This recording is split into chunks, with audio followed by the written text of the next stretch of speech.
जय हिंद साथियों। आज देश में जिस तरह से हिंदू और मुस्लिम के बीच जो खाई है, जो आज 1300 सालों से चली आ रही है, ये भरने का नाम नहीं ले रही है। और उसकी सिर्फ एक वजह है, और वो वजह है नफ़रत। भगवा से नफ़रत, हिंदू से नफ़रत, हिंदू संस्कृति से नफ़रत, उसको जो मिटाने की जो कवायद चली आ रही है आज 1300-1400 सालों से, वो बदस्तूर जारी है। तो उसमें ना तो कभी कोई कमी आई है इनके एजेंडे में, और ना तो निकट भविष्य में ऐसी कोई संभावना लग रही कि कोई कमी आएगी हिंदुओं से नफ़रत के बारे में।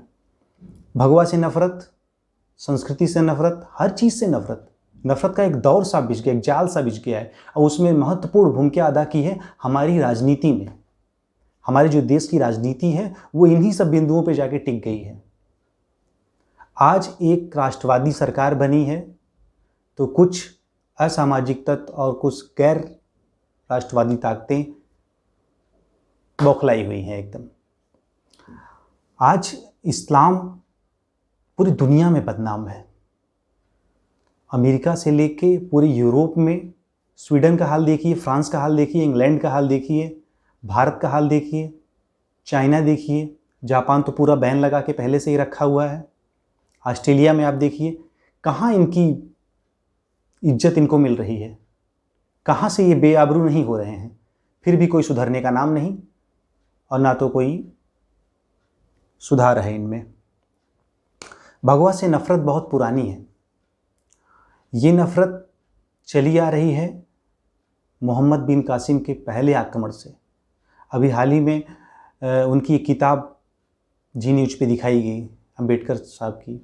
तो उसमें दिखाया गया किस तरह से मोहम्मद बिन कासिम ने मंदिरों को तोड़ा और हिंदुओं को मारा काटा, बलात्कार किया, इस्लाम कबूल करवाया, और फिर चिट्ठी लिखी। वो चिट्ठी का पूरा जिक्र अम्बेडकर जी ने उस किताब में किया हुआ है।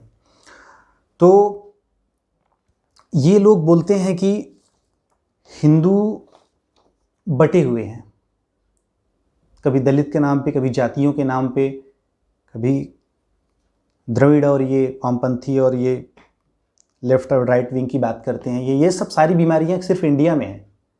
लिबरल, लेफ्ट, कम्युनिस्ट, वामपंथी, ये सारी ज़्यादातर बीमारियां इंडिया में पल पोस रही हैं।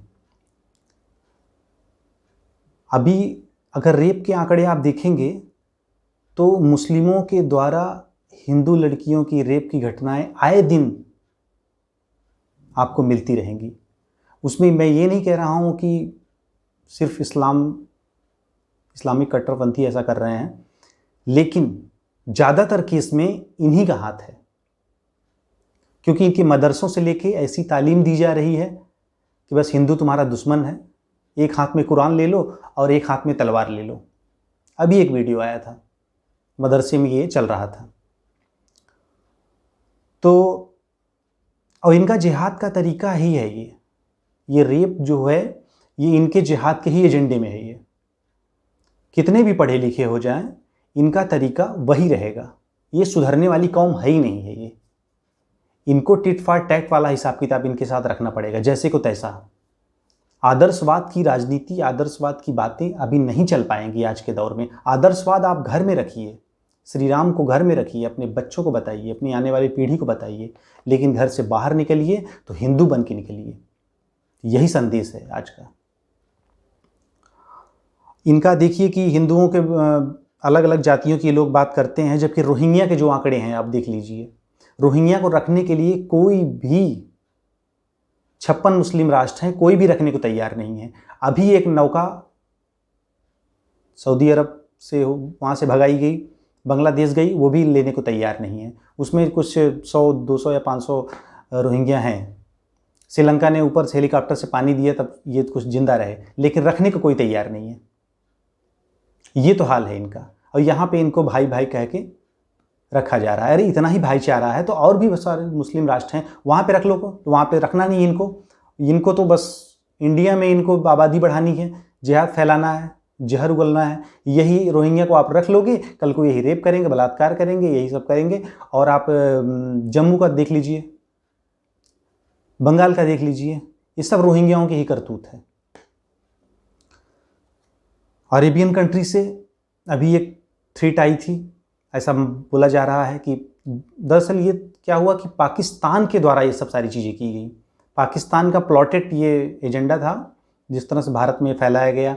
और अल्पसंख्यक आयोग के अभी जो जहरूल इस्लाम कौन है, उन्होंने ये बयान दिया कि अगर मुस्लिम ने शिकायत कर दी तो भारत में सैलाब आ जाएगा। अरब से शिकायत कर दी। अरे किस अरब की बात करते हो? तेल के बल पे जो इतना कूदते हैं ये लोग, अनाज कहाँ से जाता है इनके यहाँ? इंडिया से जाता है। अरब की शेखों की कई कंपनियां इंडिया में उनका पैसा लगा हुआ है।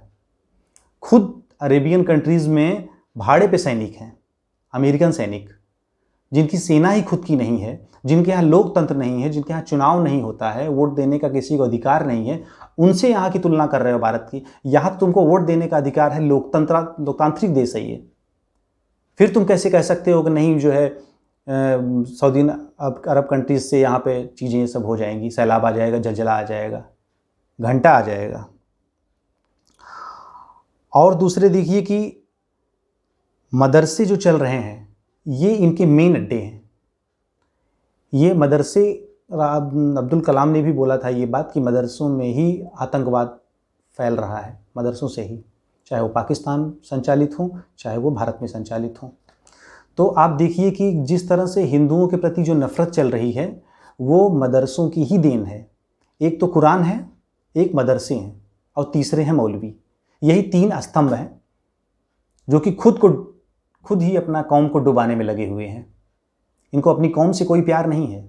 अपनी कौम से प्यार होता उसके सही रास्ते पे लाते, भाईचारे का संदेश देते, लेकिन नहीं, इनका एजेंडा है उम्मा वाला, मुस्लिम ब्रदरहुड।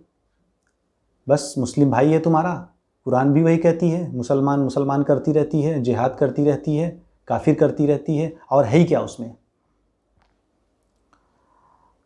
तो ये सिलसिला बदस्तूर जारी है और इस पे रोक लगाने के लिए निश्चित तौर पे सरकार कार्रवाई करेगी और कर रही है और करना भी चाहिए, क्योंकि ये जो गैर राष्ट्रवादी ताकतें हैं यही देश में विरोध जो इनका है, यही इस देश में विकास के नाम पे बाधा बन चुके हैं।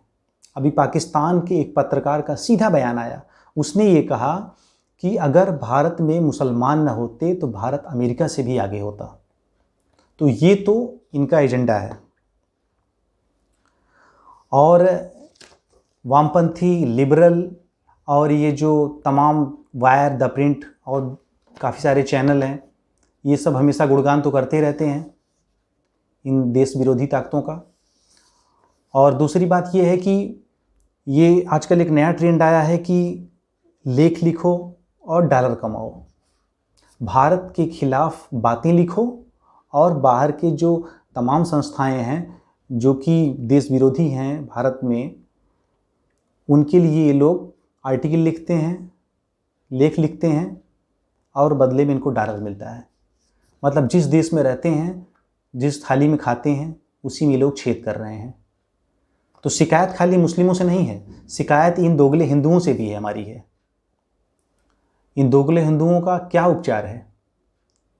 इनका उपचार एक ही है कि कानून को सख्त बनाया जाए, कानून का डंडा इतना मजबूत हो कि मुंह खोलने से पहले ये 100 बार सोचें कि किस देश के बारे में ये बात कर रहे हैं।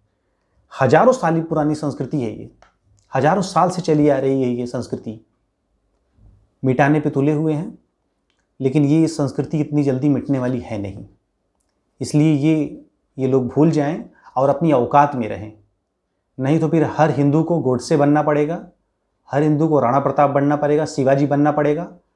उसी की देर है अब कि जिस तरह से ये देश विरोधी ताकतें हैं, सरकार के भरोसे बैठ नहीं सकते आप। सरकार का दायरा होता है एक, देश को चलाना, राष्ट्रीय सीमाएं मजबूत करना, आयात निर्यात है, 130 करोड़ की आबादी है, उसकी देखरेख करना, सरकार की बहुत सारे काम होते हैं। लेकिन जो समाज की जो भूमिका है वो सरकार से अलग होती है। समाज जिस दिशा में जाता है, हर चीज़ उसी दिशा में जाती है, चाहे वो राजनीति हो, चाहे खेल हो, चाहे सिनेमा जगत हो, चाहे बिजनेस हो, चाहे वो संस्कृति हो। समाज को जागना पड़ेगा, समाज को ये सोचना पड़ेगा, ये समाज की जिम्मेदारी है। ये हर रहने वाले, यहाँ पर भारत में रहने वाले हर भारतीय की जिम्मेदारी है कि सबसे पहले देश हो, उसके बाद ही कोई धर्म है आपका। अरे देश है तभी तो हम हैं, सीधी सी बात है। तो हिंदू सावधान रहें, और इनके एजेंडे से वाकिफ़ कराता रहता हूँ मैं बीच बीच में, और बेहद सावधानी के साथ काम करें। लड़कियों को अकेले न जाने दें, सुरक्षा दें, उन्हें मार्शल आर्ट है और दुर्गा वाहिनी जैसी संस्थाएं हैं, इनमें उनको प्रशिक्षण दिलवाइए। पढ़ाई के साथ साथ उनको खुद को मजबूत बनाइए, नहीं तो आए दिन रेप की घटनाएं होती रहेंगी और हम हाथ पे हाथ धरे बैठे रहेंगे और अपनी इज्जत आबरू से ऐसे ही तमाशा देखते रहेंगे। तो आज के लिए बस इतना ही। हिंदू जागे, हिंदू को जगाए। जय हिंद, जय भारत।